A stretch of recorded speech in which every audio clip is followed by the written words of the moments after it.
Bienvenidos a Descifrando el Virus. Soy Antonio Villarreal y estamos ya en nuestro programa número 18. La verdad es que después de una semana oyendo hablar de política, de elecciones y demás, resulta refrescante zambullirse de nuevo en nuestra querida virología y en las cosas que realmente importan, ¿no? Para ello contamos con nuestros expertos de siempre, Descifrando el Virus, para poner un poco de orden y darle un poco de sentido a la realidad. El primero, como siempre, Estanislao Nistal Villán, virólogo en jefe, creador, ideólogo de este programa y profesor de la Universidad San Pablo CEU. ¿Qué tal, Stani? Buenas tardes. Hola, buenas tardes a todos y hoy encantadísimo de poder tener aquí a una de las personas que más saben de virus y de vacunas. Sí, y antes de presentarla también tenemos que introducir a nuestro querido Juan José López Moya, que es investigador del Centro de Investigación Agrigenómica del CSIC en Barcelona. ¿Qué tal, Juanjo? Buenas tardes. Pues muy bien y también encantado de tener hoy a un invitado de excepción. Y ese invitado de excepción que ya prefiguran nuestros amables tertulianos es Mariano Esteban. Es investigador y virólogo, es miembro del Centro Superior de Investigaciones Científicas, donde es jefe del grupo de Poxvirus y vacunas, y seguramente habréis oído hablar de él porque es uno de los investigadores que está liderando uno de los 3 proyectos de vacunas españolas que hay y del que nos hablará a lo largo del programa. También es académico de la Real Academia Nacional de Farmacia, que no se me olvide. ¿Qué tal, Mariano? Buenas tardes y bienvenido al programa. Buenas tardes y un placer. Y hechas las presentaciones, empezamos.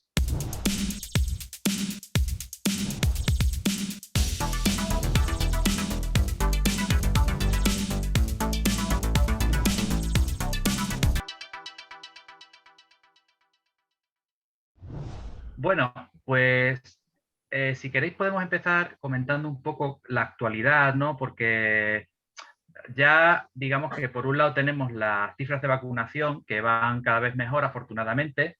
Cada vez está más gente, especialmente los grupos más vulnerables, están cubiertos. A partir de 80 años las cifras son espectaculares, más del 99% ya tiene una dosis al menos.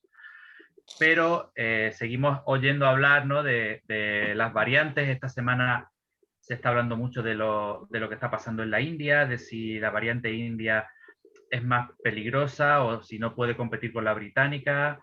Entonces, ¿cómo estás viendo esta última batalla de variantes, Stanis? Bueno, pues lo primero, sí, cierto es que está avanzando mucho la campaña de vacunación, pero para poneros pues un toque personal, esta semana pasada han fallecido los 2 padres de uno de mis mejores amigos de COVID. Hoy enterraron a su padre y llegó la vacuna 2 semanas antes, perdón, entraron en el hospital 2 semanas antes, ya tenían planeada la vacunación y con esto, pues aunque muchas veces son números, nos tenemos que hacer pues un poco mirarnos para adentro y ver que lo que hay detrás de esos números son personas humanas y que esto todavía no se ha pasado. Así que, bueno, hay que seguir con esta campaña de vacunación, avanzando lo antes que se pueda, lo más rápido que se pueda, con seguridad, por supuesto, y que hasta que no esté vencida esta situación tenemos que seguir un poco en alerta. Y con respecto al tema de las variantes, pues supongo que lo comentaremos luego más en detalle, pero más que las variantes en sí, a mí lo que la situación me viene a sugerir es un poco algo que comentamos el otro día relacionado con el problema de una transmisión comunitaria sin control en un país en el que bueno, pues hay situaciones en las que las medidas de higiene son muy malas, la salud pública no puede llegar a todas las personas y la atención sanitaria tampoco. Y que el problema, una vez que pensamos que está resuelto aquí, no está resuelto, porque hay otros lugares en el mundo donde esa vacuna no va a llegar inmediatamente o no va a llegar en los próximos meses y en los que hay no cientos, sino miles de personas, millones de personas que van a tener que pasar pues, por situaciones muy difíciles, igual que las que estamos pasando ahora, y en las que tenemos que pensar también cuando tenemos que pensar en terminar con la pandemia. Así que ahora sí tenemos unas variantes, pero si el virus sigue circulando desmesuradamente, es posible que seguiramos con el tema de las variantes reiteradamente a lo largo de las próximas semanas y meses. Hay que seguir controlando la situación. Ojo, ¿cómo ves tú la cosa? ¿Te preocupa también o sea, eso, lo que decía Stanis, de, ¿no?, cómo el virus, aunque lo tengamos cada vez más controlado, digamos, países de Occidente, hasta que no lo acabemos de atajar en todos estos sitios, ¿no? Siempre te puede salir por un sitio o por otro, ¿no? Sí, estoy totalmente de acuerdo con todo lo que ha dicho Stan, y es empezando incluso pues por eso, por la primera parte de su comentario, de que realmente las cifras están mejor, pero no dejamos de perder todos los días pues cerca de 100 personas todavía, y son personas con nombres y apellidos. O sea que efectivamente la cuestión no está para mucho menos resuelta. De las variantes sí que es verdad que yo siempre quiero poner esa parte positiva, ¿no? de cómo estamos actuando, de cómo la ciencia está respondiendo. Y sí que es verdad que ahora, bueno, pues ahora mismo se detectaron en unos marineros que estaban en un barco en Vigo, y la secuenciación ahora va tan deprisa que realmente tenemos información casi en tiempo real sobre la aparición de variantes, que no es ninguna sorpresa. O sea, este es un virus y por lo tanto los virus hacen esto, evolucionan. Su trabajo es ese, es dedicarse a ir cambiando. Entonces, por lo tanto, siempre vamos a tener cambios. La importancia que pueden tener o que pueden dejar de tener, pues realmente siempre es fácil decirlo a posteriori. Ahora no lo sabemos. Parece que desde luego la situación en India es muy complicada, pero quizás lo que está haciéndola más complicada son las condiciones, que también hablaba Stanis, ¿no? Las condiciones del país y las condiciones de que esto se vaya a extender, pues bueno, ni sería sorpresa ni dejaría de serlo. Hay que seguir estando alerta. Claro, quiero decir, no es sorprendente que exista esa correlación entre países que han tenido un problema muy serio, ¿no? Como ha pasado con Brasil, con Sudáfrica, con la India, con la aparición de estas variantes. Quiero decir, no es que tenga algo en particular allí el agua o el aire para hacer que esto ocurra, sino simplemente es la posibilidad que tiene el virus de mutar más rápido, ¿no? y de producir este tipo de... Yo creo que aquí nos encantó hablar de lo que en aquel momento se decía cepa equivocadamente, ¿no? La variante británica, porque era nuestra venganza fría, ¿no? Decir, míralos como también. Pero es que no es una sorpresa. O sea, estamos hablando de poblaciones muy grandes, y por lo tanto en cada uno de los infectados el virus está replicando a unos niveles muy altos y está, por lo tanto, evolucionando. Entonces la aparición es normal. ¿Cómo ves tú, Mariano, esta fase de la pandemia? Porque justo, bueno, cuando los espectadores escuchen este capítulo del programa, prácticamente estaremos a las puertas de que decaiga el famoso estado de alarma y se vuelva a producir más movimientos, pero claro, no estamos en un momento, como decía Stanis, como para relajarnos del todo, ¿no? Bueno, yo creo que estamos ante una situación histórica. Es decir, nos ha parecido una pandemia para la cual no estábamos preparados hace un año. Y un poquito más, en diciembre del 2019. Pero esto hemos visto cómo se ha extendido rápidamente por todo el globo, ¿no? En un tiempo récord. Es decir, en España lo teníamos en enero y en Europa rápidamente. Se extendió por todos los países, por todos los continentes. ¿Y qué ha ocurrido? ¿Qué ha ocurrido? Que ¿quién ha tenido que intervenir aquí ante el acúmulo de casos de fallecimiento de muchísimas personas que en tiempo récord? ¿Y quién ha acudido? Los científicos. O sea, es decir, yo creo, esa profesión que está tanto que la gente en la propia sociedad pues los tenía un poquito apartados. Y se ha dado cuenta que han venido a salvarnos. Es decir, con los instrumentos que la ciencia viene aportando a través del tiempo y sobre todo en el siglo pasado y en este actual. Es decir, que la ciencia estaba preparada para actuar. Y eso lo hemos visto, que rápidamente se han diseñado y se han establecido sistemas de vacunación en los cuales hemos utilizado tecnologías que ya teníamos listas. Y eso ha facilitado a que desarrolláramos vacunas. Vacunas es el remedio más eficaz que tenemos de control de patógenos en general, incluso otro tipo de patologías en las cuales las vacunas seguirán aportando e innovando continuamente. Pero quiero resaltar ese aspecto fundamental. Gracias a la ciencia. Pero tenemos los virus. Los virus son los microorganismos más abundantes en la naturaleza, con diferencia sobre cualquier otra bacterias y demás.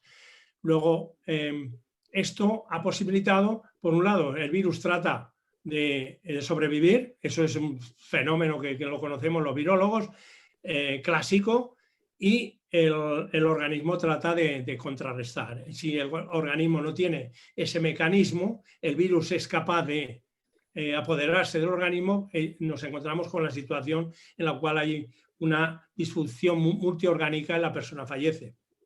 Pero quiero insistir en que hemos conseguido en un tiempo récord, gracias a la ciencia, el situarnos actualmente ante un panorama en el cual estamos ya protegiendo a la sociedad gracias a las vacunas que se han producido a nivel industrial en distintas modalidades de vacunas, y que esto está posibilitando poco a poco que estemos ya ganando la batalla, que ese es el objetivo final. Tú que has seguido el proceso, quiero decir que lo que es crear una vacuna desde cero, ¿no? Que es lo que estáis ahora muy avanzados, ¿qué te parece, primero, que se haya creado en un tiempo tan rápido, y luego que la gente ya le esté poniendo encima peros a determinadas vacunas, como diciendo, pero es que no son perfectas? Es que es increíble, o sea, son las vacunas que yo creo más eficaces que se han producido, y encima ahí las tenemos en varias modalidades, con mecanismos de acción bien diferenciados. Es decir, que estamos produciendo un arsenal de protección, es decir, un escudo frente al virus de distinta naturaleza. Y eso llama mucho la atención porque nos fijamos en lo pequeño, es decir, bueno, ha habido efectos adversos, uno en 1.000.000 de vacunados, o sea, no estamos viendo el efecto eficaz con más de un 90% de eficacia. Creo que hay que reconocer que la verdad no se está, quizá no lo comunicamos bien el efecto tan positivo que tiene sobre la salud. Como comentaba Stanis, padres de un compañero pues acaban de fallecer, y es terrible ver solamente que una persona fallezca, ¿no? Pero que tenemos afortunadamente distintas formas de vacunación, que es admirable, y como he dicho, e insisto, ha sido gracias a que estábamos preparados la parte científica, es decir, que los grupos, incluido el nuestro, ya habíamos producido otros candidatos vacunales frente a otros virus, con lo cual fue muy fácil el adaptarlo para desarrollo de una vacuna, lo mismo que hicieron otros grupos. En este sentido, Mariano, ¿qué es lo que te llevó inicialmente a elegir Vaccinia frente a otras estrategias vacunales? ¿Por qué has desarrollado tu carrera tratando de desarrollar vacunas usando Vaccinia como el vector? Bueno, vamos a ver, hemos padecido durante siglos y diezmando poblaciones enteras en este planeta, precisamente por un virus, que era el virus de la viruela, la enfermedad más mortífera que ha padecido la humanidad. Y durante siglos pues estaba produciendo muertes en muchos continentes, ¿no? Y no teníamos una herramienta de control, afortunadamente. Jenner desarrolla un prototipo de vacuna y se demostró ser muy eficaz en una campaña de erradicación de la viruela por la Organización Mundial de la Salud en 1980. Tras un programa de vacunación masiva, se consigue la erradicación de la viruela. He de decir, no obstante, en reconocimiento de la labor que hizo España en ese sentido, con 147 años antes de que se creara la OMS, España desarrolló un programa de vacunación masivo también en distintos continentes, en las colonias españolas, mediante el cual, por un proceso de vacunación, siguiendo la tradición que había desarrollado Jenner, de vacunar a la población. No voy a entrar ahora sobre ese programa que fue maravilloso en la época de Carlos IV, 1803, la expedición filantrópica de la vacuna con el María Pita y Isabel Zendal con los niños del orfanato que fueron propagando la vacuna, que una gesta admirable y que creo... La verdad es que es una historia que alguna vez deberíamos quizás dedicarle un episodio porque es un orgullo para España transmitir que se hizo 147 años antes de que se creara la OMS, España ya llevó a cabo ese programa de vacunación en distintos continentes, o sea que es admirable. Pero bueno, ¿qué me llevó a ello? Pues desde el principio estos virus pues, han sido un ejemplo para estudio de patologías, de cómo un virus podía producir una enfermedad y pandemias y extenderse. Entonces las preguntas eran obvias: la naturaleza propia del virus, entender el virus desde el punto de vista estructural, su morfología, y luego su capacidad de infectar células y entender los mecanismos moleculares por los cuales el virus se apodera de la célula y luego cómo se propaga, etcétera, etcétera. Y poco a poco hemos ido conociendo la biología del virus y eso nos ha permitido pues ya irle manipulando. Y cuando empiezas a manipular, pues este es un virus que tiene una composición genética amplia, pero ha sido pionero desde el punto de vista de conocimiento de la biología a nivel de la ciencia, desde que fue pionero desde el punto de vista de vacunación, fue pionero para entender la inmunología, abrió los campos de la inmunología, la producción de los anticuerpos y demás. Fue pionero en el estudio, en el entendimiento de los mecanismos por los cuales se transmite la información genética desde el punto de vista de entender la enzimología, entender las polimerasas. La RNA polimerasa, la primera, fue descrita para un virus eucariota con este sistema, la modificación en los extremos 3', 5', la generación también de que los virus tienen genes que contrarrestan la acción del sistema inmunológico, y eso nos ha servido también para, una vez que los conocemos, utilizarlos como vacuna frente a otras patologías. ¿Por qué? Porque hemos podido eliminar zonas del virus, atenuarlo, hacerlo de tal manera que ya no es capaz de producir ningún efecto patogénico, sino más bien beneficioso, y utilizarle como vehículo transportador de genes de otras especies, otros virus, y eso nos ha permitido ver que cuando utilizamos como vehículo expresando genes, como en este caso genes del coronavirus, del SARS-CoV-2, pues podemos generar un vehículo que una vez introducido en el organismo le produce una inmunidad que le confiere protección cuando desafiamos ese animal con el patógeno, en este caso el SARS-CoV-2, o lo hemos utilizado para ébola, para Zika, para chikungunya, para la malaria, la leishmania, hepatitis C, etcétera. Y mucho para VIH, pero en el que menos éxito hemos obtenido, porque ya hablaremos sobre el VIH también, porque creo que aporta gran conocimiento al respecto y ha abierto también y ha posibilitado que hubiéramos avanzado tan rápidamente ahora, gracias al conocimiento que la investigación sobre VIH, el virus de la inmunodeficiencia humana, ha ido aportando a la ciencia y a otros campos. El VIH es que realmente era un reto ya mayúsculo, ahí ya si nos estabais metiendo en... Sigue siendo un reto, llevamos 30 años trabajando en ello y no hemos conseguido una vacuna. No, afortunadamente las terapias combinadas están funcionando, pero lo que son vacunas no. Vacunas, pero han aportado y siguen aportando mucho conocimiento al desarrollo frente a otros patógenos. Bueno, yo creo que ya hemos avanzado a la segunda parte del programa, que es directamente la entrevista con nuestro invitado, dado que había muchas ganas y mucha curiosidad, ¿no? A mí me gustaría preguntarte, Mariano, ¿cómo fueron los primeros momentos, o sea, que nos describas un poco cómo fue ese chispazo de decir, vamos a intentar tener una vacuna contra esto, ¿no? ¿Con quién hablaste? ¿Por dónde decidisteis tirar? Sí. Pues es muy sencillo, como tú estás en el laboratorio, estábamos un poco pendientes de lo que ocurría en China. Es decir, eso nos llamaba la atención, lo estábamos siguiendo. Y yo creo que fue el día 11 o el 12 de enero, tenemos la información de que los científicos chinos publican la secuencia. Rápidamente entra en el laboratorio, está Juan García Arriaza, que estábamos haciendo también vacunas frente a ébola, Zika, chikungunya y demás, y aparte de que es montañero, pues tiene una carga de adrenalina que no le veas, porque es una máquina. Y entonces comentamos, digo, oye, Juan, tenemos la información, vamos a coger la secuencia de la proteína S, que ya sabíamos que por los otros coronavirus, como el SARS-CoV-1 y el MERS y demás, que era el target fundamental. Y entonces, pero fue rapidísimo, ¿eh? Es decir, vamos a diseñar la estrategia. Lo que teníamos era que sintetizar el gen.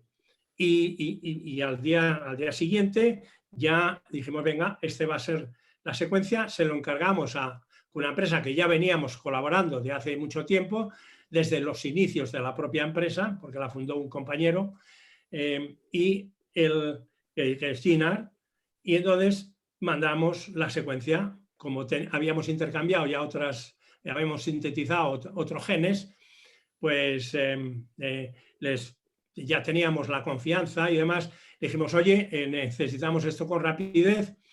Esto ya fue avanzando en enero y en febrero ya nos envían la secuencia.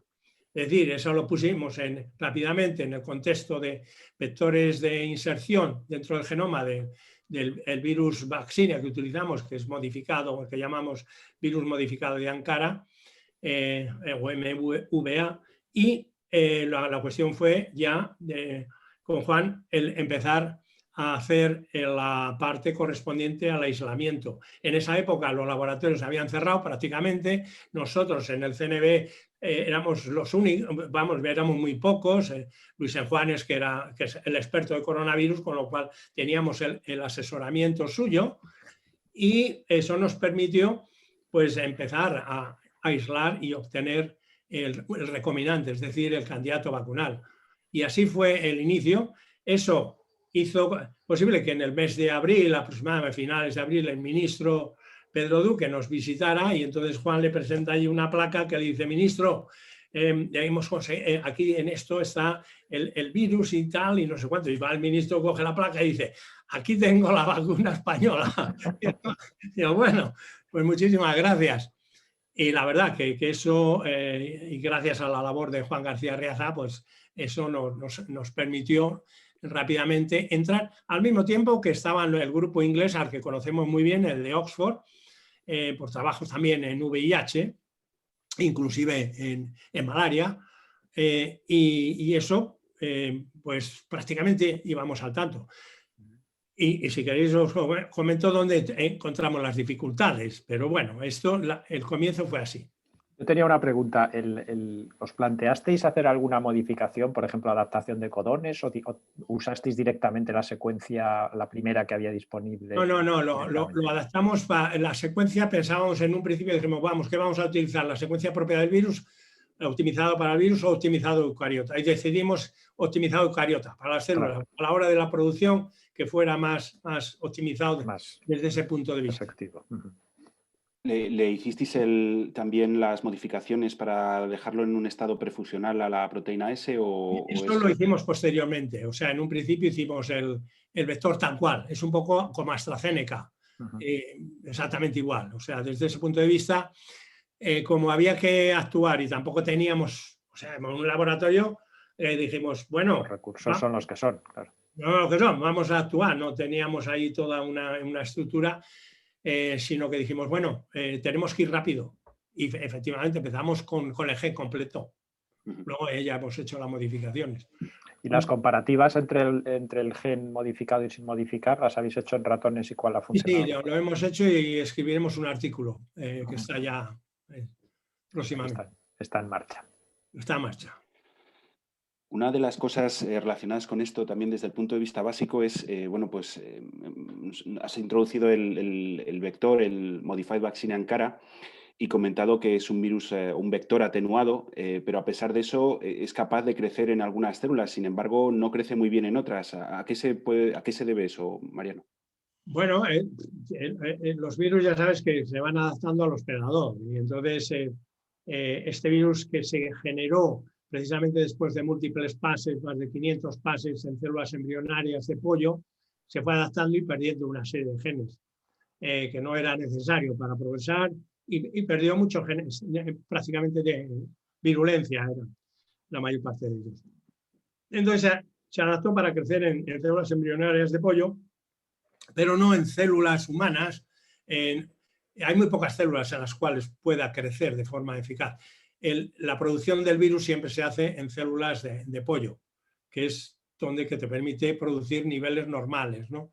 Y entonces lo que sí, que se han ido identificando, el grupo de Bernimos ha ido identificando genes que están directamente involucrados con el hospedador, el host range.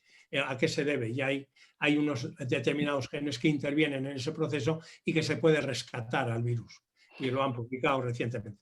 Y tras la inyección en un humano, o sea, el virus puede entrar en las células, producir la proteína, pero no se replica, no llega a completar el ciclo replicativo. Por eso es un virus atenuado y es virus seguro porque no produce progenie. O sea, tenemos que pensar en que tú tienes el virus, la partícula viral. La ventaja que tiene es que ha evolucionado, es una entidad biológica natural, porque se ha formado en siglos, etcétera, y se ha adaptado a entrar en múltiples células. Con lo cual, una vez que se le inyecta por vía intramuscular o por otras rutas, el virus infecta muchas células, penetra. Cuando digo infectar, quiere decir que es capaz de penetrar la célula y luego tiene una maquinaria tremendamente potente y eficaz de producción de ARN mensajeros. Entonces, esto posibilita hacer miles y miles de copias del ARN específico de la proteína S del coronavirus, con lo cual produces gran cantidad de proteína que eso, conjuntamente con el propio virus, posibilita que la célula se active.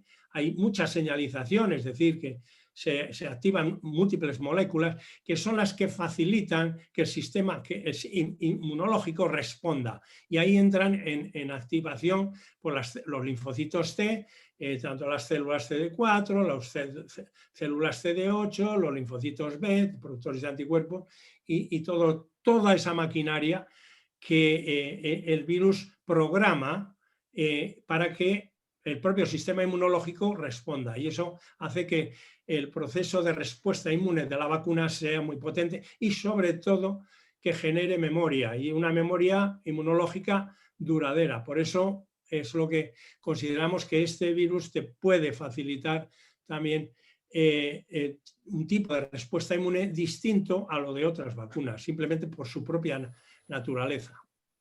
Esa es una pregunta interesante porque precisamente ahora se está comentando la posibilidad de combinar dos estrategias, empezar con un adenovirus y después un RNA mensajero. ¿Se podría incluir también vaccinia en una de estas pautas combinadas?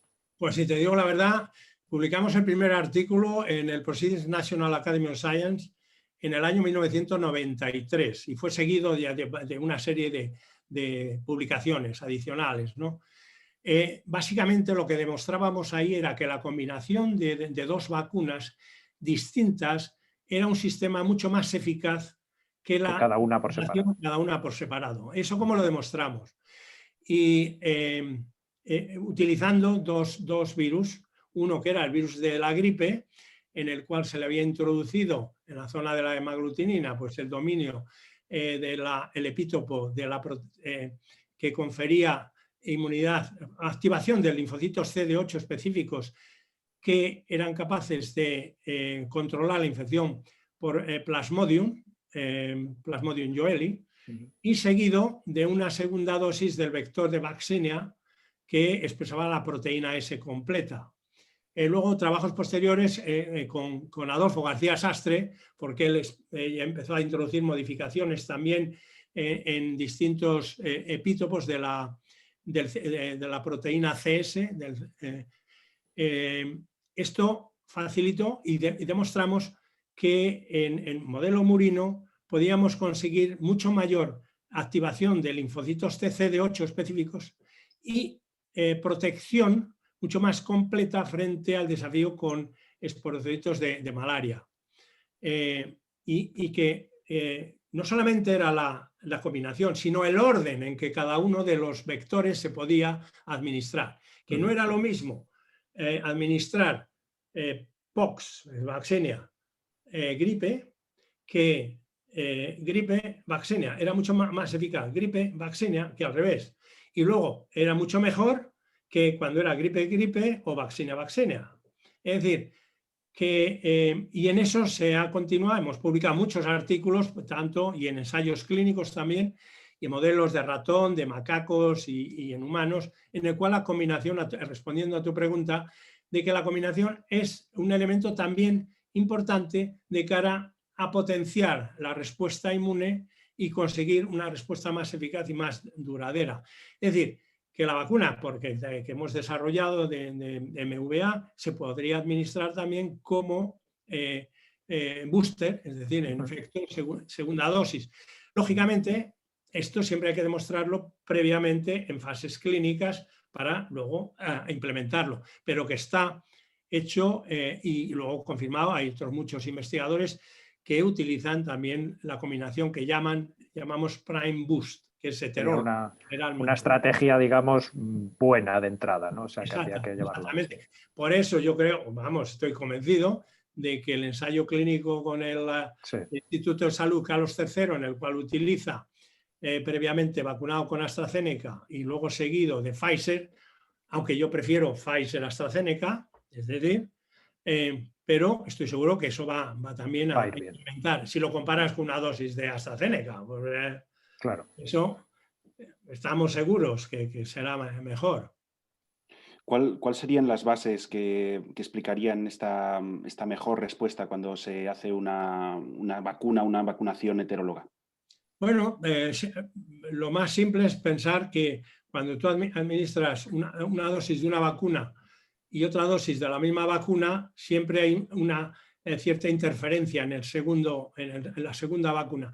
Y vemos que si la primera consigues un título de unión de anticuerpos, vamos a suponer de 10 a la 4, cuando le administras la segunda vacuna, a lo mejor estás en 10 a la 5, ¿no? Pero si la administras una combinación, a lo mejor estás en 10 a la 6. Es decir, que puedes incrementar quizá más con la segunda dosis. Aparte, el efecto se amplifica porque la primera vacuna tiene una señalización determinada que la segunda vacuna complementa y añade más. Un sistema de señalización que facilita que el sistema inmune se alerte más y esté más activado y consigas mayor efecto memoria. Eso es lo que se está viendo también en el concepto de utilización de vacunas combinadas. Al hilo de esto, Mariano, bueno, yo soy el que hace las preguntas un poco más bobas y ellos son los que hacen las más pro, ¿no? Pero no hay preguntas tontas. Estas son buenas preguntas. Esperas a oír esta. Bueno, no. Mucha gente me ha preguntado alguna vez, oye, ¿por qué en España estamos haciendo 3 vacunas diferentes en lugar de que los científicos hablaran entre ellos y, digamos, apostaran por una sola solución, ¿no? Y a lo mejor puede tener que ver con esto que estás diciendo, ¿no? Que si en el futuro tenemos más opciones diferentes, puede ayudar a... Bueno, pero quería que tú nos contaras eso y si en algún momento también os lo planteasteis con Luis Enjuanes y Vicente Larraga, decir, oye, ¿cómo lo hacemos? ¿Vamos cada uno por nuestro lado? ¿Nos juntamos? Yo creo que seguimos el método científico. O sea, vamos a ver, tú lo que tienes que seguir es primero demostrar que tu modelo de vacuna pues cumple con una serie de requisitos y tienes que ir haciendo experimentalmente demostrándolo. O sea, tú no te puedes inventar, dices, bueno, pues mira, estamos aquí los 3 jubilatas, venga, vamos allá, tomamos unas cañitas, chicos, venga, vamos a ver, ¿qué hacemos?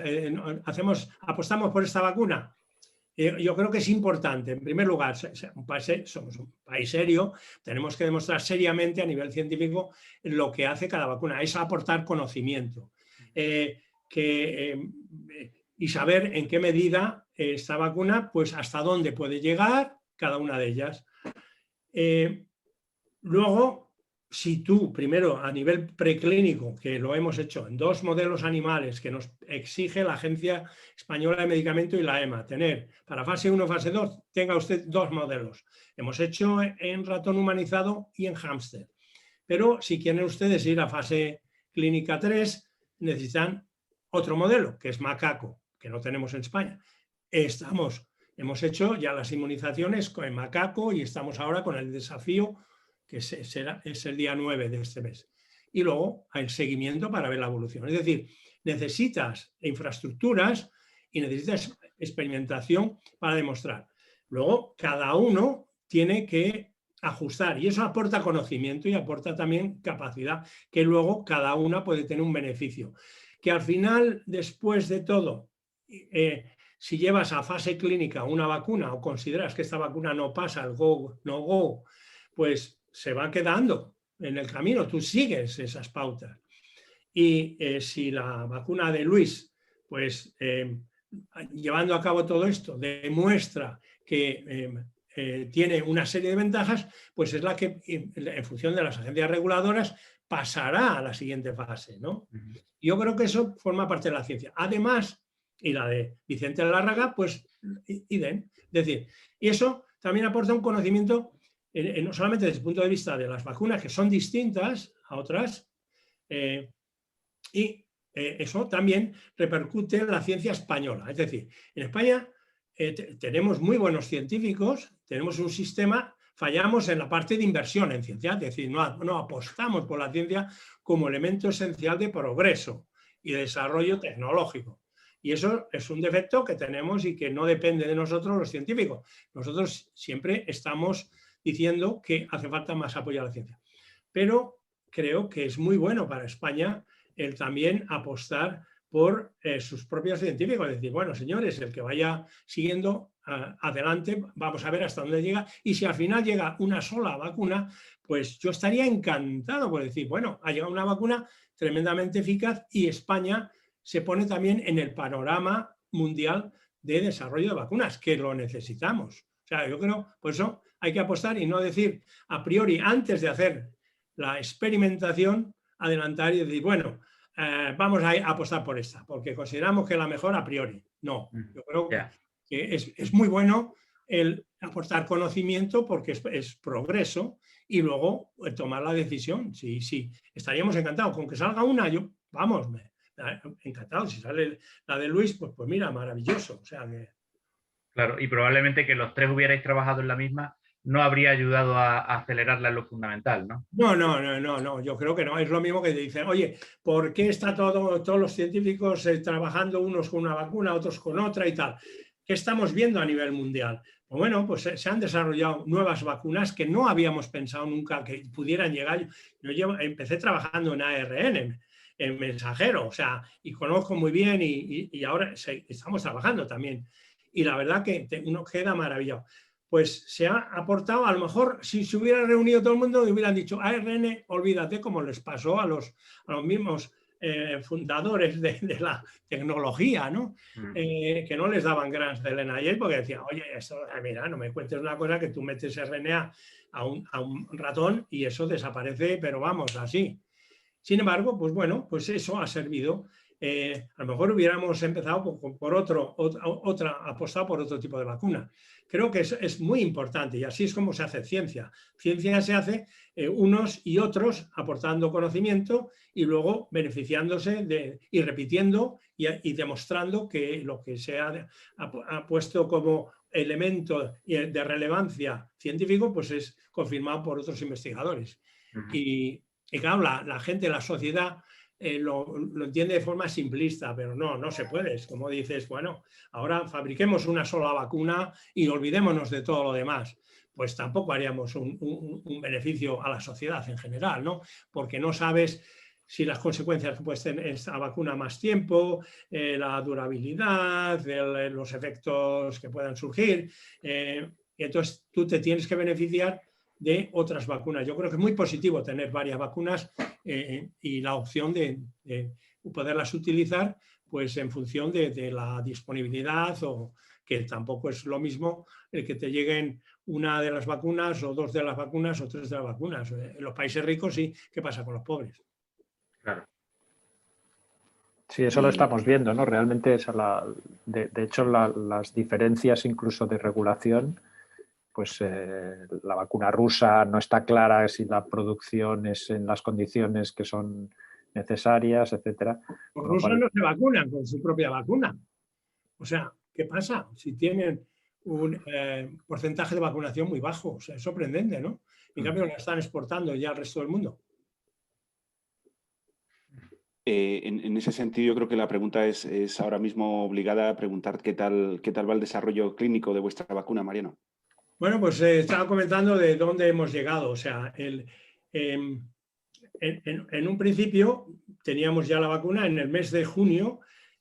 Bueno, ¿qué era lo que nos faltaba en España? O sea, ¿por qué hemos ido más lentos, ¿no?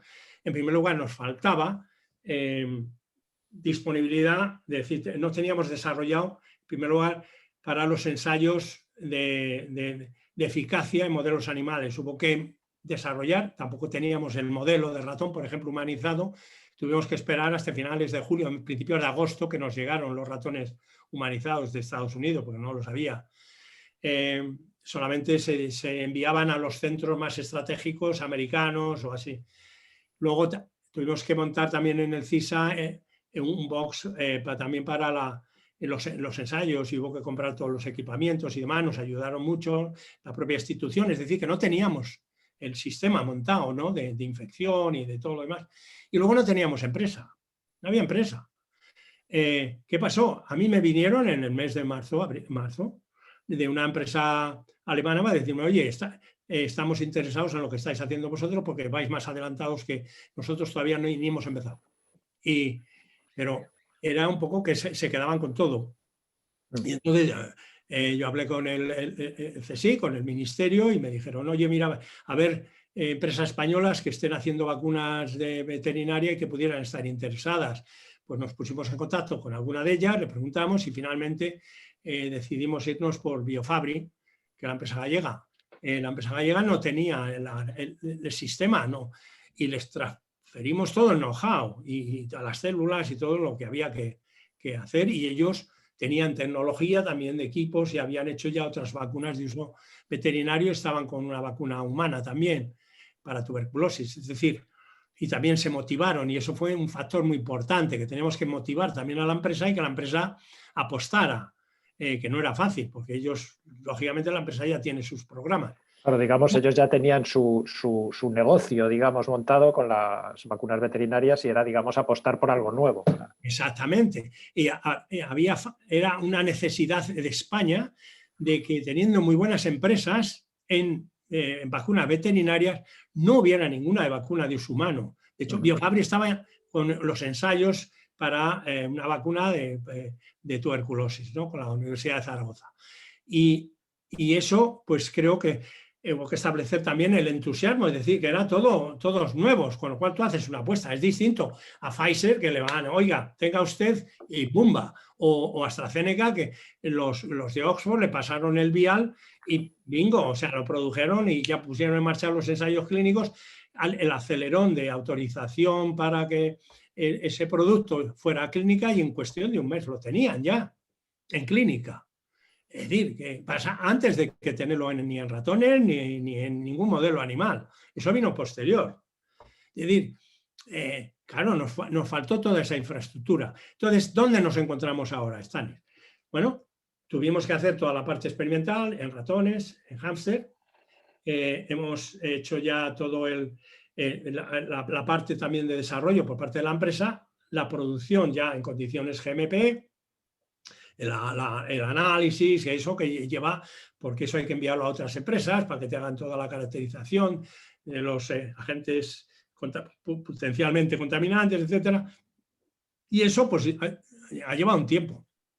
Y estamos en la fase de hemos ya presentado un borrador a la Agencia Española de Medicamentos, hemos tenido ya conversaciones, nos han dicho dónde falta poner aquí y allí. Eso lo estamos completando, poniéndolo ya en documento más completo. Y tenemos ya los hospitales, también hemos hablado con ellos para los ensayos clínicos, es decir, en dónde se va a hacer la fase 1, dónde se van a hacer la fase 2 y poder iniciar, pues lo que queremos es saber si en verano o en alguna fase, es decir, lo que queremos es acelerarlo, pero esto sigue sus pautas. Y entonces, creo, desde el punto de vista de vacuna española, somos los más avanzados en el sentido de que hemos desarrollado todo este proceso, que es bastante complejo en sí mismo. Creo que es importante porque la maquinaria es desde el laboratorio a parte clínica con la empresa en medio, la hemos movilizado entera. Y entonces yo creo, gracias al apoyo que hemos recibido del Consejo Superior de Investigaciones Científicas, lógicamente del CNV y del propio Ministerio, que nos está apoyando también mucho. Yo creo que están haciendo la apuesta porque España tenga también su propia vacuna. Yo creo que eso es también desde el punto de vista político, pues es positivo. Es decir, señores, España también aporta conocimiento y tenemos vacuna. Creo que hay que contar con todos los actores desde ese punto de vista. O sea, ahí estamos, Stanis, con las ganas de ya pinchar y decir, venga, vamos a ver cómo está. Lo que pasa es que los niveles de exigencia ahora son mayúsculos, porque es como cualquier fármaco. Tú tienes que demostrar que es superior al otro y eso no es nada fácil, la situación actual. Y luego teniendo en cuenta que cada vez se va vacunando más gente, pero estamos con la consideración de ir a otros países o donde sea necesario, porque hay muchos países que no han recibido vacunación alguna y eso tenemos que vacunar a los 7.600 millones de personas que habitamos este planeta y eso va a llevar su tiempo. Y además lo que comentabas, que quizás sea interesante combinar tecnologías, con lo cual estamos hablando de 2 dosis o incluso 3 dosis quizás en los números que se nos exceden, vamos, de lo que es la producción de una única fábrica, lógicamente. Lo mismo que va a pasar con la vacuna de Janssen, que es una dosis. Pues bueno, vamos a ver.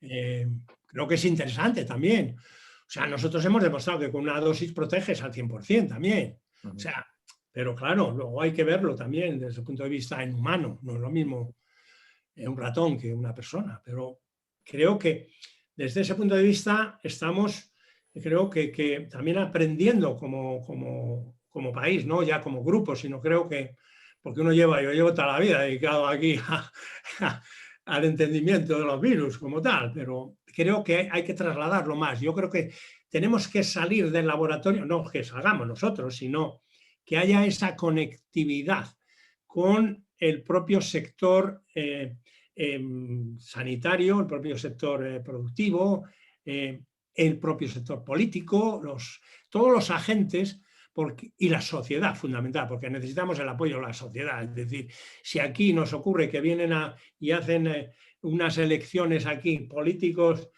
científicos, vamos a poner, y nos ponen aquí a los científicos el 80%, 90% están con los científicos, hay que apoyarlos y hay que darles dinero y esto, lo otro. Pues bueno, otro gallo cantaría, ¿no? O sea, y cuando hablas con la sociedad y nos valoran muchísimo más que los políticos. Bueno, por algo será, pero eso no llega más lejos, sino lo no se traduce luego es el empuje que digan, señores, estamos hasta las narices y o apuesta este país por la ciencia o le vamos a organizar aquí la marimorena, ¿no? Es decir, necesitamos ahí líderes que realmente apuesten por la ciencia. Y es decir, es que es obvio, o sea, es que lo tenemos, bueno, nos falta a todos los que estamos aquí. Es que es tan obvio, después de tantos años que que interaccionas con los estudiantes de todos los países, que has tenido mucha relación internacional y sabes que el científico español es buenísimo. O sea, la gente joven es buenísima si le dan las condiciones adecuadas. Y los exportamos, claro, pero no los recuperamos. Y ese es el gran fallo. Y no facilitamos a los que tenemos encima. No los vemos porque estamos ciegos. Mariano, relacionado con esto, ¿qué es lo que piensas que falla en España para que no quieran venir tantas empresas como, por ejemplo, Suiza? Es mucho más caro de mantener un sueldo o de hacer una producción. Y también, bueno, pues hay muy buenos estudiantes, pero no tienen nada que envidiar a la educación científica y la capacidad de culturizar y de formar a un estudiante. ¿Por qué una empresa no quiere venir a España a invertir, a montar su empresa? Fíjate, me pones un ejemplo, Suiza. Hay un país pequeño, pero con unos recursos científicos extraordinarios. O sea, es de los países que más apuesta por la ciencia. Y luego tiene esa conexión entre los científicos que salen de las distintas universidades y demás. Eso, se forman todos en el sector empresarial. Y dentro de las empresas, aunque compiten entre sí, se favorecen unas a otras. Es decir, que pasa uno se ha formado en Roche y puede pasar a Novartis, o a las pues, distintas empresas, en las cuales eso forma parte del aprendizaje. Y entonces hay una comunicación y con el sistema hospitalario y con todo el conjunto. Entonces, en España, las empresas se interesan, en primer lugar, por tener un tejido del conocimiento, el que tenga el favorecer. En el campus de la Universidad Autónoma se crea y Canto Blanco, para que empresas vinieran y se beneficiaran del conocimiento científico de los distintos centros de investigación alrededor de la universidad. O sea, la idea estaba muy bien. Pero ¿qué ha pasado? Que no lo hemos sabido nunca aprovechar. No hay esa traslación, no hay esa comunicación. Nos falta un poco capitalizar todo esto.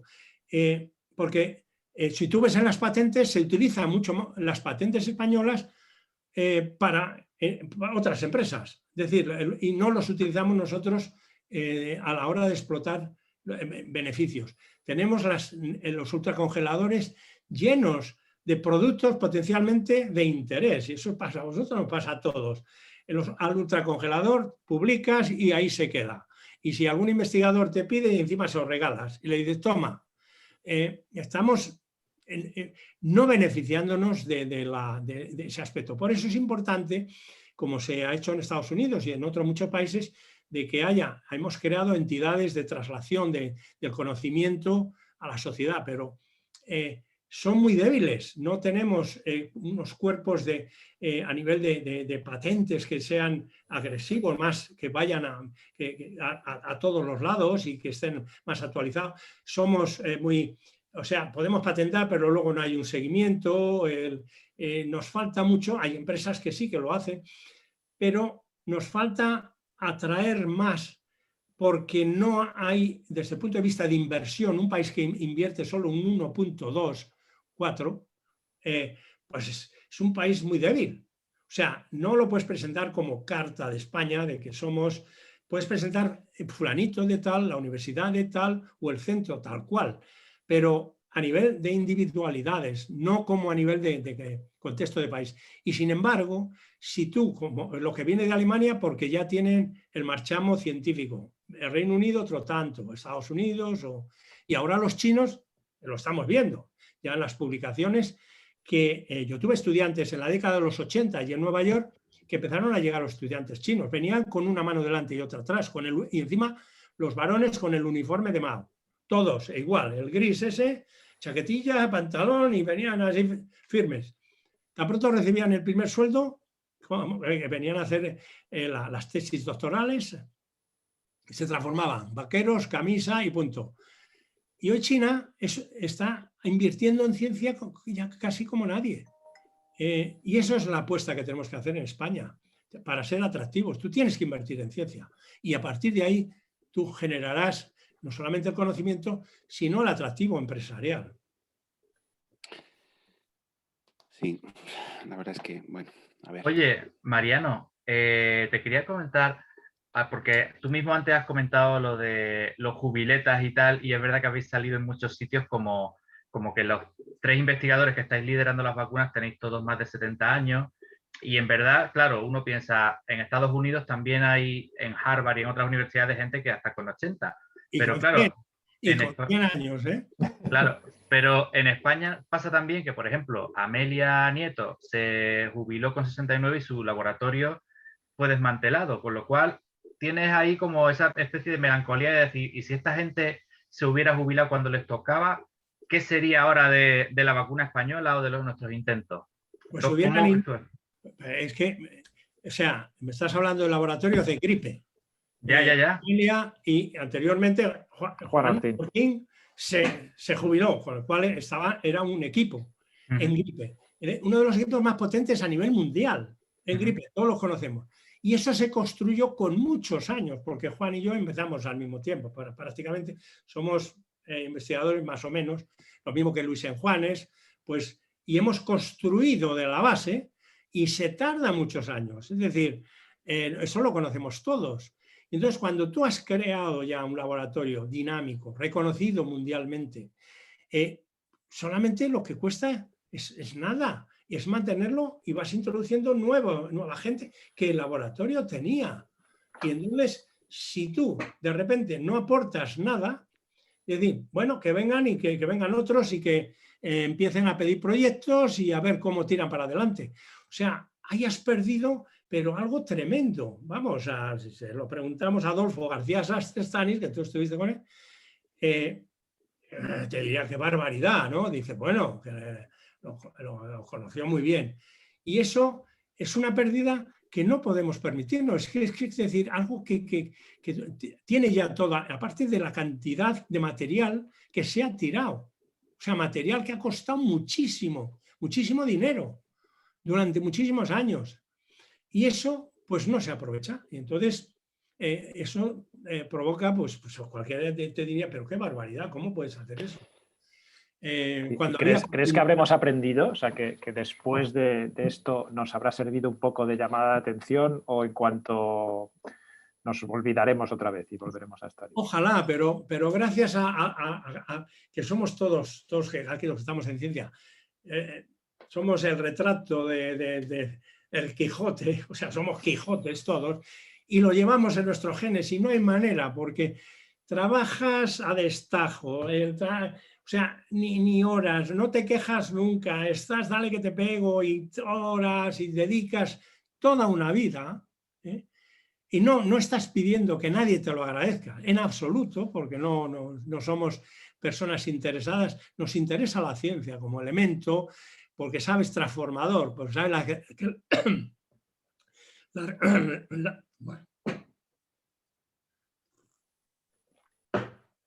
ciencia es el catalizador mejor que tenemos.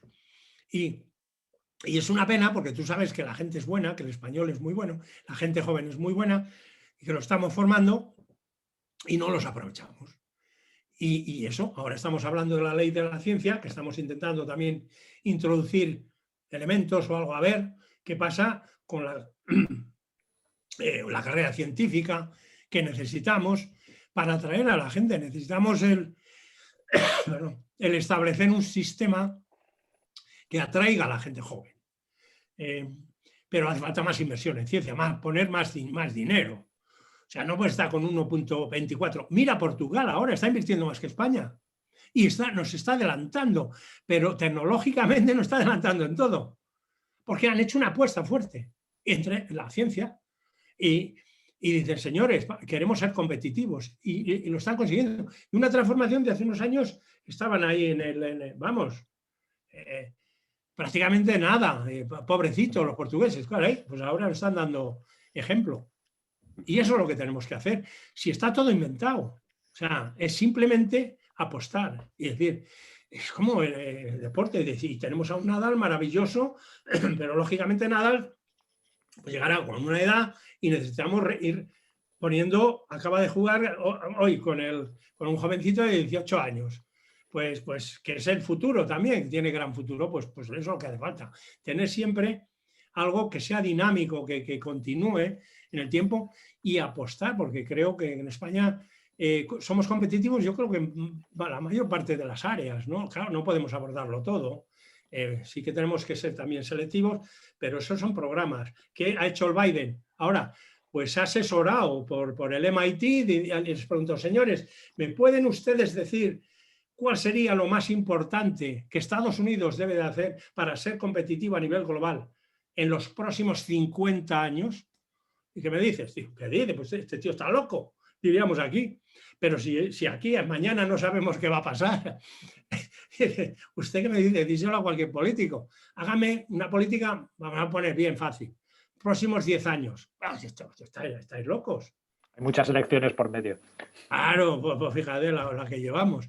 Y eso es lo que nos falta. Ahí es donde fallamos ahí estrepitosamente. Y luego, fíjate que los científicos nos comunicamos bien porque yo creo que sabes todos los estándares que hay que cumplir y los tienes definidos. Entonces tú sabes y defines al científico por sus contribuciones, su trayectoria, esto, lo otro. Está bien claro. Y lo que pasa es que que no les apoyamos y que sacas plazas y sacas una y se presenta gente buenísima que puede ser profesores de muchas universidades americanas.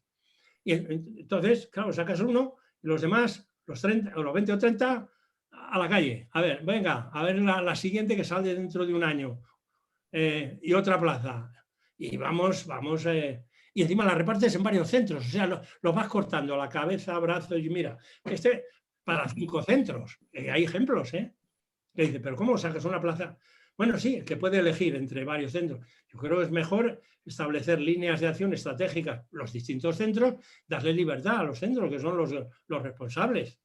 Y decir, venga, si tú vas para adelante, yo te evalúo cada X tiempo, que es lo que tenemos en el centro. Yo cuando vine aquí dije, lo primero, quiero un centro en el cual haya un sistema de evaluación cada 5 años y aquí que seamos todos examinados y si no cumples, pues mira, llamada de atención, etcétera. ¿Qué es lo que están haciendo los SICREA? O sea, si está inventado. O sea, bueno, estoy hablando mucho. No, pero por dejarle un trozo, como ya llevamos 1 hora de programa, creo que ya hemos llegado al principio del final y tenemos que dejarle a nuestro Stanis también un ratito para que nos hable de su paper. Entonces, bueno, si nos estáis escuchando en una plataforma de podcast, os agradecemos una vez más vuestra atención y nos despedimos de este episodio, recordándoos que si lo deseáis tenéis la última parte, que es el paper de Stanis, en YouTube. Y si no, pues nos vemos en 2 semanas y os agradecemos mucho que estéis ahí una vez más. Y a los que seguís por aquí con nosotros, adelante, Stanis. Bueno, pues hoy para comentaros el artículo que tengo preparado, pues he recurrido, ha sido al... a ver, ¿está compartida mi pantalla? Sí, está empezando. Ahí está. Bueno, pues he elegido un artículo que seguro que a Mariano le suena mucho, que es el artículo que publicaron con los primeros resultados en animales con la vacuna que desarrollaron en el CNV. Y bueno, pues es un artículo que se publicó en el Journal of Virology y desde mi punto de vista pues es un artículo modelo de cómo se desarrolla y cómo se prueba que lo que has desarrollado pues vale, que es estable, que es seguro y que cumple lo que estás esperando de él, que en este caso pues es la inducción de la inmunidad, ¿no? Y bueno, pues como hemos estado hablando bastante sobre las características del virus y bueno, pues las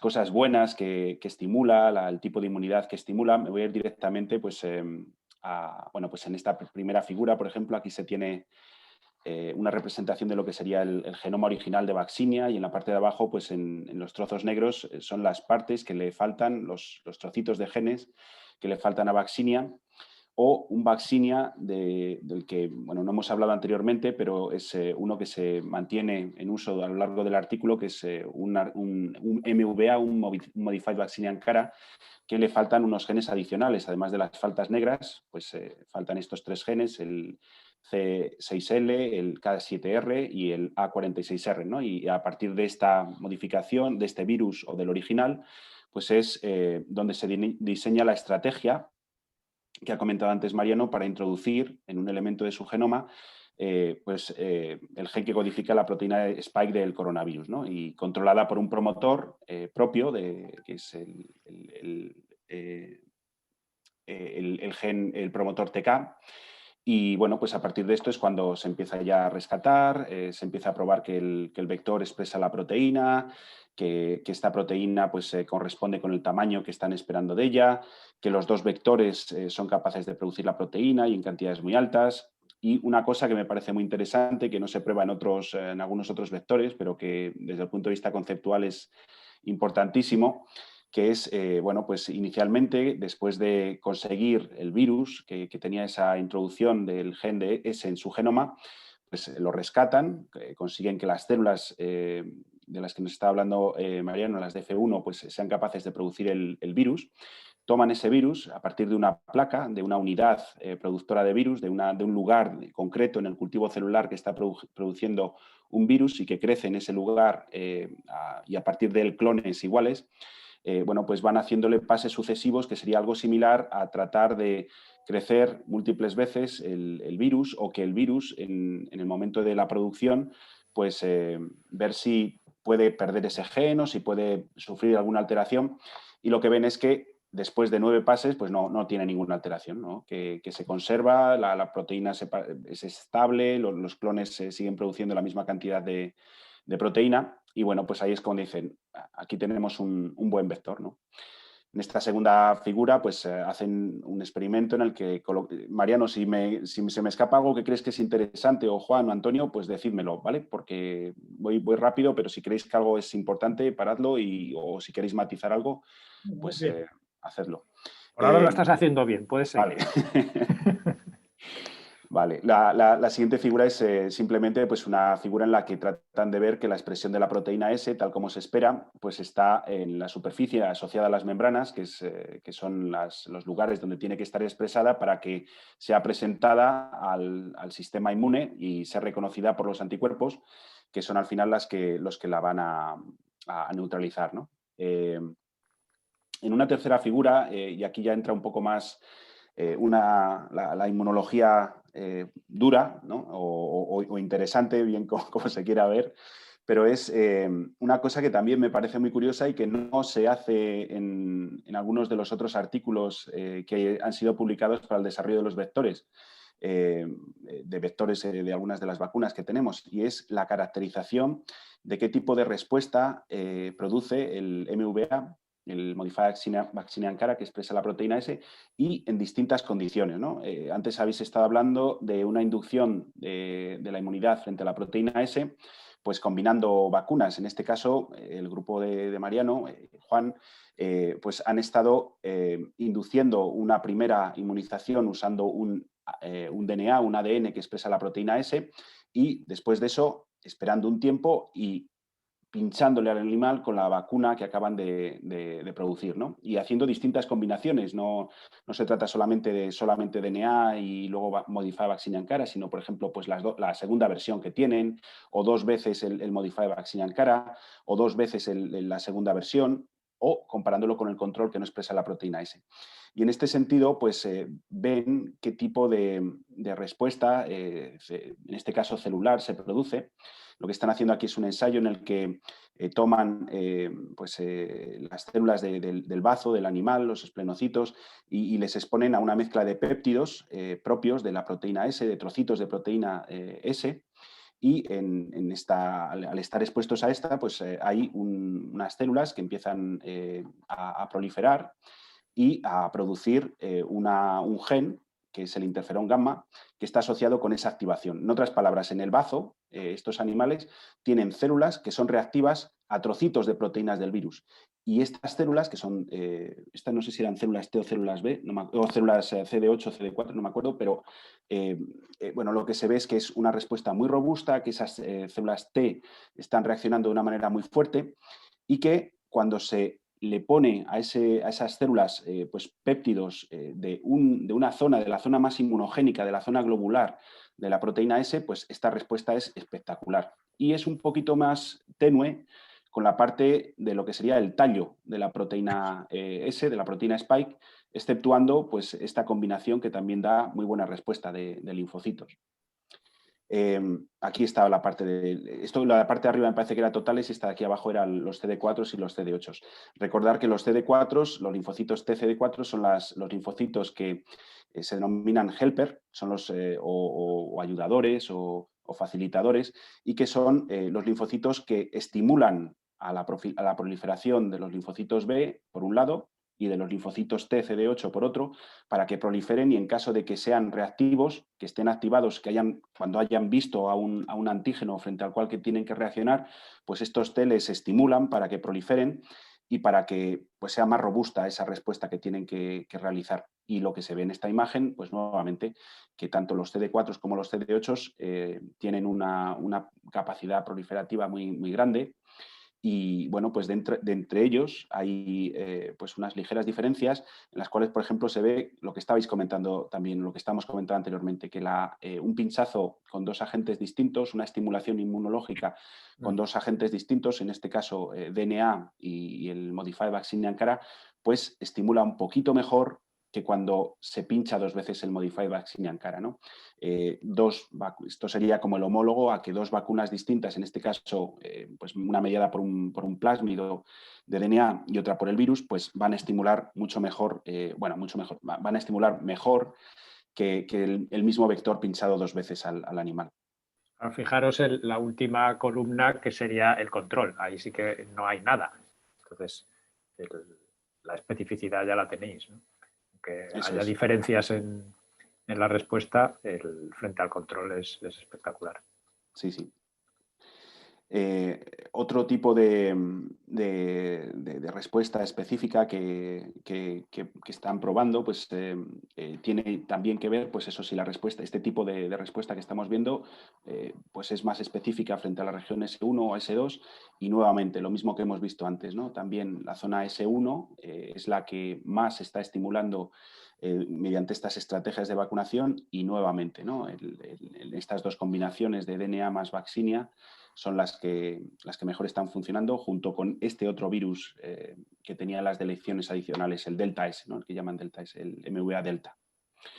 Las siguientes figuras ya entran en un terreno que es lo que estaba diciendo anteriormente, es muy interesante desde el punto de vista de tratar de entender cómo es la memoria inmune y los tipos de respuesta inmune que se estimulan con la vacuna, y que no todos son anticuerpos y no todos son respuesta celular, sino una cosa que ha comentado antes Mariano, que es interesantísima, que es si esa respuesta es la respuesta óptima que se espera de una vacuna, que es la respuesta TH1, y no solo eso, sino si esa respuesta TH1 luego va a inducir la memoria que esperamos que tenga una vacuna a largo plazo, ¿no? Y eso se puede determinar mediante la caracterización de la expresión de ciertos genes o de ciertas proteínas que están presentes en las células estimuladas y que dan una idea de lo que son las células de memoria, ¿no? Las células de memoria efectoras o las células de memoria centrales, ¿no? Y bueno, pues sin entrar en más detalle, lo que se puede ver es que estas barras que tenéis aquí son barras que caracterizan a células que tienen unas características de células de memoria, linfocitos T de memoria, en este caso linfocitos TCD4 de memoria, muy robusta. Estos TCD4 que se han vacunado, estos animales vacunados con esta combinación, con estas combinaciones, van a tener o tendrían, en caso de recibir esa pauta vacunal, una memoria a largo plazo muy robusta, al menos mediada por los CD4. Y eso también lo prueban con los CD8. Nuevamente, en este caso, pues se consigue una expresión de distintos genes que son marcadores de células efectoras muy potente, y que nuevamente pues hace presagiar que esta vacunación va a inducir a nivel de linfocitos TCD8 una memoria a muy largo plazo. Cuando estas personas o estos animales vacunados reciben esta pauta, en principio tendrían a estas células atacando a un posible virus que entrase posterior a la vacunación a corto plazo, pero también a largo plazo. Y eso es una cosa fundamental en las vacunas, y en esta en concreto, que le da una ventaja, yo creo, con respecto a otra cosa no tan bien caracterizada, que son las vacunas de RNA, pero si queréis luego lo comentamos brevemente. En esta tercera figura no voy a entrar mucho más en detalle en hablar de estas células de memoria, a no ser que Mariano o Antonio o Juan queráis hacerlo luego más tarde. Y como no tenemos mucho tiempo, llevamos bastante con el programa de hoy, pues ir directamente un poco a las siguientes figuras, ¿no? Hay otro aspecto de la respuesta inmune que tiene que ver con el silenciamiento, con la disminución de la respuesta mediada por otras células que se llaman linfocitos T reguladores, y que cuando están activados hacen que los linfocitos T efectores, los que van a tener una función a la hora de participar en la destrucción de las células infectadas, pues estos linfocitos T reguladores pues no van a ser muy efectivos, porque lo que están viendo con la expresión de algunos de los genes que están... estaban aquí los reguladores. estos linfocitos que están reguladores no están expresando algunas de las citoquinas que son marcadoras de que están suprimiendo el efecto de los linfocitos T. Además de eso, miden qué buenos son los linfocitos T CD4 a la hora de estimular a las células B. Esos linfocitos T CD4 específicos se llaman linfocitos T foliculares, CD4 foliculares. Y bueno, pues nuevamente se ve que en estas dos pautas de vacunación se ve un estímulo muy grande y es lo que les hace pues, ser muy buen estimulador, no solamente de respuesta celular, sino posiblemente, como vamos a ver en las siguientes figuras, muy buenos estimuladores también de anticuerpos. En la siguiente figura, pues con respecto a lo que estábamos comentando en la anterior, efectivamente, cuando reciben la pauta vacunal, las distintas pautas vacunales, vemos que todas las pautas vacunales generan una respuesta muy robusta de anticuerpos producidos por los linfocitos B y, bueno, pues que hay pequeñas ligeras diferencias entre ellos, pero bueno, pues en un contexto en el que estamos hablando de niveles muy altos, ¿no? En comparación con el control, como veis aquí abajo, que tiene niveles pues, indetectables o al nivel del límite de detección del ensayo. Y no solamente tampoco se quedan en eso, sino, bueno, pues caracterizan esto un poquito mejor, ¿no? Van a ver qué tipos de anticuerpos son los que se producen y frente a qué más específicamente. Pues los anticuerpos se caracterizan dependiendo de una zona constante que tienen en su estructura en inmunoglobulinas de distintos tipos y hay unas que son las inmunoglobulinas G, que participan pues, muy expresadas en la respuesta frente a infecciones. Y hay de distintos tipos, ¿no? La IgG1, la IgG2 y hay de distintos subtipos a su vez. Y dentro de ellas, pues ven como estas que son, en principio, inmunoglobulinas asociadas a respuesta Th1, pues son las que más, las que más cantidad de anticuerpos se están estimulando con esta pauta, con estas distintas pautas vacunales. Aquí lo que estamos viendo es cuánta dilución del suero sería necesaria para inhibir a una cantidad constante de virus. Y lo que vemos es pues, que es necesario diluir más de 10.000, entre 10.000 entre 1.000 y 10.000 veces ese suero para lograr unos niveles de neutralización en torno al 50%. Perdón. ¿Sí? No, Stanis, no. Aquí lo que se mide es el isotipo, pero frente a la proteína S. Vale. La dilución frente a la proteína S. No estás midiendo neutralización, eso viene después. Es en la siguiente, sí, sí. Vale, sí, disculpas. Vale, pues vamos a ir directamente a la neutralización, que es la siguiente, ¿no? Sí, básicamente lo que apoyaba era que el tipo de respuesta era TH1. Eso es. Sí, con ese isotipo, con ese tipo de anticuerpos, apoya los datos que hay anteriormente de que se está estimulando este tipo de respuesta y que viene caracterizada por los IgG2C, ¿no? Y en este ensayo es lo que estaba comentando Mariano. Ahora sí, lo que tenemos son un ensayo de neutralización en el que tenemos unos pseudovirus que tienen unos virus creados artificialmente que no llegan a replicarse, son vectores realmente que tienen en la superficie pues, la proteína S del coronavirus y dentro tienen pues, genes, entre ellos un gen que produce un gen reportero que cuando se expresa produce una proteína que es capaz de romper un reactivo y producir luz, ¿no? Y es lo que se mide aquí. Cuanto menos luz hay, significa que el virus que ha tratado de infectar unas células pues, ha entrado peor. Y lo que vemos es que si tenemos anticuerpos que bloqueen la entrada del virus, pues vamos a conseguir que el virus o esa partícula viral que entre, pues no produzca luz, ¿no? Y es un poco lo que se está midiendo aquí. Y lo que se está midiendo es distintas diluciones de estos sueros, viendo pues, o comparando entre ellos esa capacidad inhibitoria, ¿no? a la hora de prevenir la entrada del virus. Y lo que se ve es, pues en este caso, en estas dos condiciones en las que se combinan dos virus, dos vaccinias, pues se ve que la inhibición es muy grande, ¿no? Y hay que diluir el suero muchas veces para dejar de tener esa propiedad.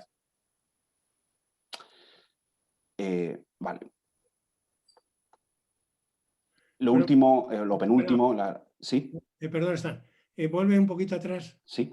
También es importante resaltar que en esta se hizo también frente al virus vivo. O sea, Es no verdad. frente al pseudopartícula, sino frente al virus vivo, que es la parte de neutralización, que lo ves con esa también inhibición completa frente al cuando se utilizan los dos MVAs.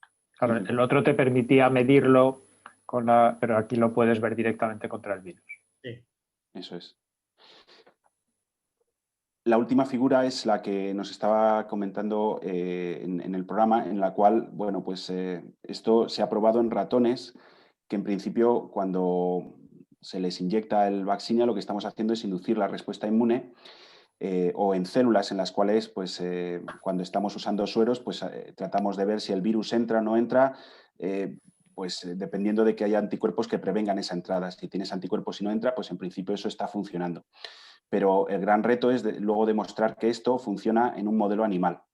Y bueno, pues el reto al que se enfrentaron es probar en esto en los modelos animales que había aquí disponibles, que en principio podrían ser los hámsters, pero los hámsters no desarrollan la enfermedad. Y bueno, pues el modelo, uno de los modelos, luego se desarrollaron otros, pero uno de los primeros modelos fue tratar de usar unos ratones que no se generaron específicamente para estudiar el SARS coronavirus 2, sino el SARS previo, el SARS del año 2003. El grupo que los desarrolló, bueno, pues llevaba con esos ratones muchísimo tiempo y como, bueno, pues no se financiaba o su trabajo no, pues con el SARS coronavirus 1, pues empezó a tener problemas de pues, que no tenía continuidad, pues estaban a punto de deshacerse los ratones. No sé si Mariano, tuvisteis la suerte de que os dejasen unos de alguna manera pues a través de una compañía o fuisteis directamente al laboratorio original. No, fuimos directamente a la empresa, a Jackson. A Jackson. Jackson había descongelado para producir los embriones, para producir los ratones. Y entonces eso tardaron tiempo porque empezaron en el mes de enero y tardaron meses. Lógicamente los primeros fueron ya destinados a los laboratorios más fuertes y nosotros los pedimos, te diría yo, como en el mes de marzo, así. Ya. Fuimos también a finales de febrero, fuimos de los primeros en pedir los ratones. Luis Juárez también, lógicamente, había pedido los ratones, pidió como, gracias a él también, nos alertó de que, oye, espabilar porque esto va a haber una lista de espera. Y así fue. Y nos llegaron en finales de julio, pero exactamente. Bueno, pues estos ratones lo que se les puede llamar humanizados en el sentido de que son ratones a los que se les ha introducido el receptor humano para el receptor para el virus, el receptor AC2 humano. Hay que tener en cuenta que estos ratones tienen una proteína AC2 propia, pero esa proteína AC2 cuando es reconocida o cuando el virus se une a ella, pues no tiene una eficacia muy grande para mediar la internalización. Y por eso los ratones no se infectan de una manera muy productiva, no desarrollan la enfermedad como humanos, sino que solamente cuando le introducimos esa proteína es cuando el ratón es capaz de captar el virus, internalizarlo, el virus replica, puede salir y continuar la infección. Y en este sentido, pues también manifestar la necesidad de tener modelos animales y centros de estudio de modelos animales que nos den esa capacidad de realizar lo que estaba comentando Mariano, que le llevó tantos meses desarrollar para poder hacer el experimento que es clave, ¿no? para seguir adelante con la vacuna. En este sentido, lo que se usa es a estos animales a los que se les vacuna con una pauta de virus, ¿vale?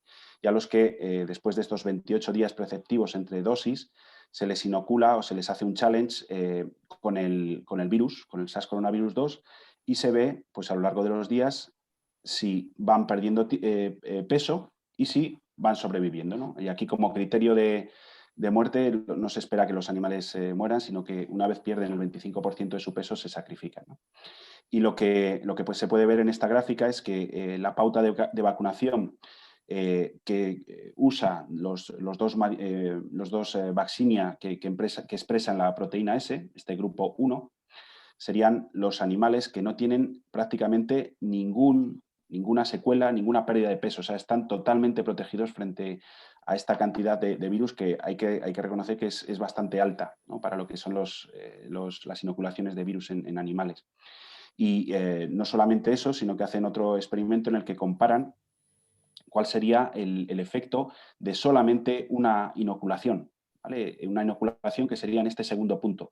Después de los 28 días, la primera vez no le ponen un control, la segunda vez les inoculan el virus y van viendo, y lo que pueden ver es que con una dosis, aunque los animales pierden peso, se recuperan todos, no hay ninguno que muera, ¿no?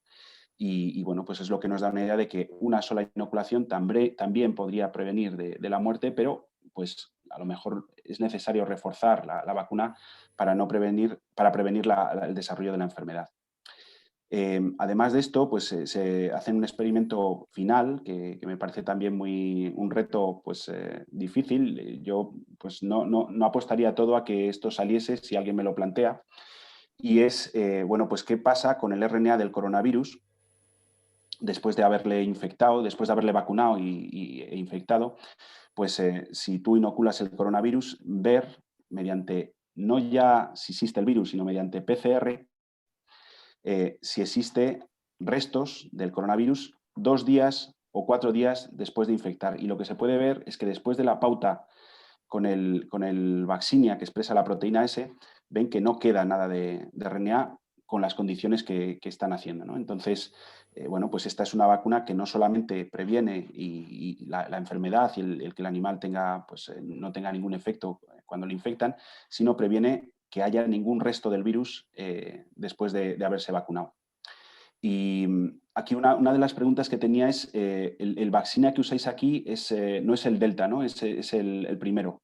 No, es el primero, sí, el parental, diríamos. Pero visteis que en algunos ensayos funcionaba mejor el Delta. Sí, pero la razón por la que decidimos era porque si no, luego la agencia reguladora del medicamento, Agencia Española del Medicamento, nos iba a pedir más detalles al haber introducido o al haber eliminado 3 genes del genoma del virus parental MVA, que llamamos wild type.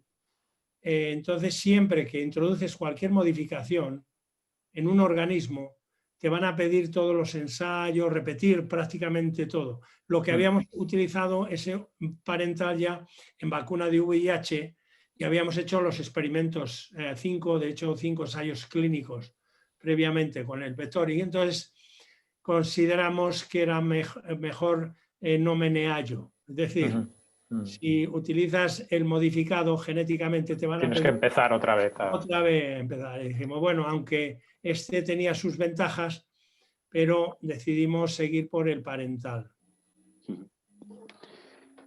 Pues nada, ahora el reto es, imagino, pues lo que estabais comentando, reproducir esto en macacos y dar el siguiente paso y producir a escala industrial en condiciones GMP y con los ensayos, ¿no? Que es lo que estábamos comentando antes, que es el reto más cercano ya a la realidad de poder llevar este virus a pacientes.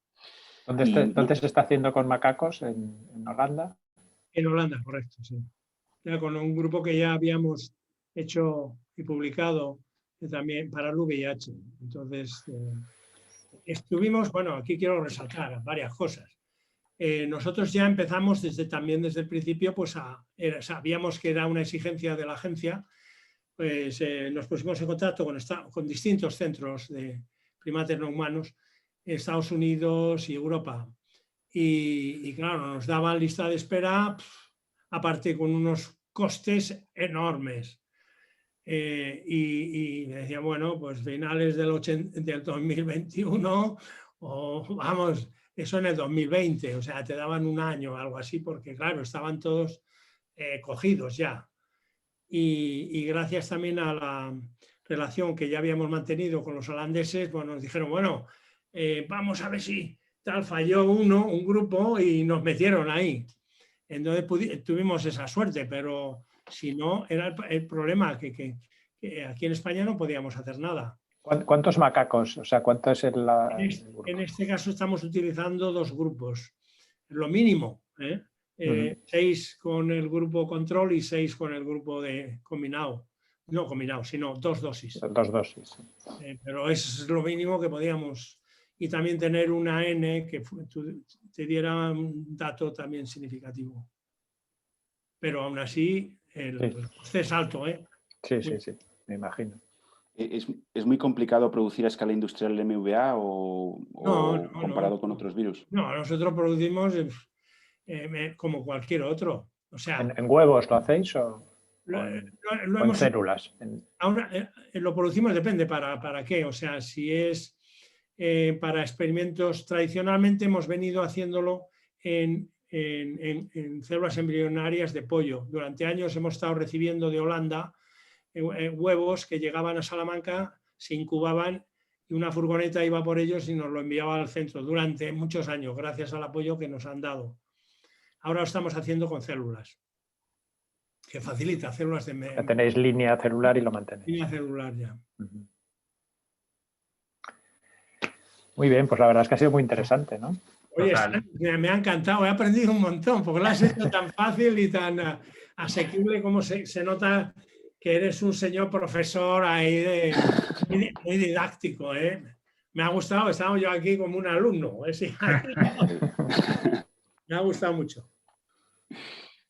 Bueno, no, pues a mí me ha gustado que la hayáis hecho. Perdón, Antonio. Nada. No sé si queréis añadir algo más o con el sonrojo de Stanis ante la lisonja del profesor Esteban podemos dar por concluido el episodio.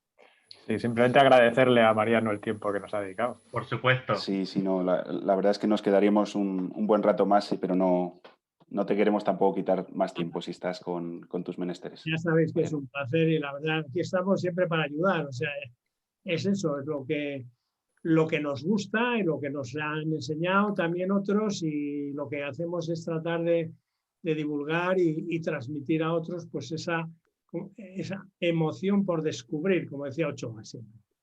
Fantástico. Pues muchas gracias, Mariano. Gracias a todos por seguirnos. Cuídense mucho y aquí nos veremos dentro de 15 días. Bueno, pues muchísimas gracias. Adiós.